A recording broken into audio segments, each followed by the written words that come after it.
Anybody have any questions? Is ID always the primary key without specifying it? No, you have to specify that a column is a primary key when you make the SQL statement to create the table. Because we are in this environment, the tables were created for us automatically. But in the real world, when you have to make your own table, you're going to write a statement called create table.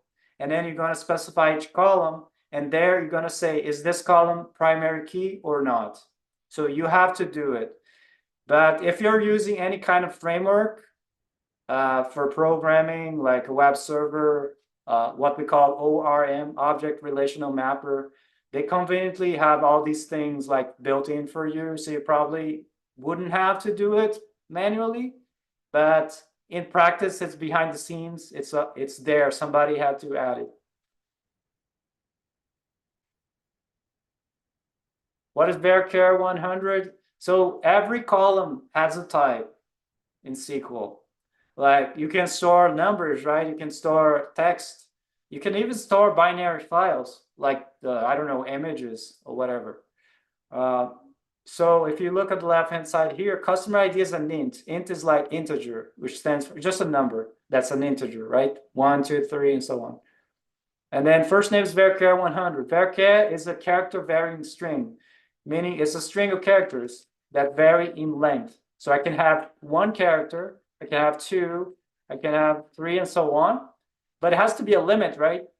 How many characters can you have? That's what you put in the, usually what the 100 there is for. It's to specify kind of a limit. Okay, I want this varying character, but how far can you go? Can I have more than 3 characters? And so on. Yeah, look up the docs Varchar, and it will tell you there what the number. If you have more information, some of them are that different kind of things depending on the type. All right, so how to sort data in a specific order, ascending or descending. We didn't talk about that, but there is a way. Let me see if I can show you right now, even though I wasn't planning on talking about that.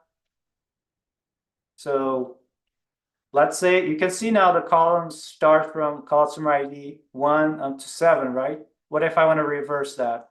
So I can say select start from customers, and this will give me the table as is. Now, if I want to order by some column, I add order by here. Literally the word order space by. And then customer ID is the column I want to order by. But then I gotta say, is it ascending or descending? By default, it's ascending. But if you want descending, DESC, which stands for descending. So as you can see, now I have the rows descending by customer ID column. Okay, so that's the order by.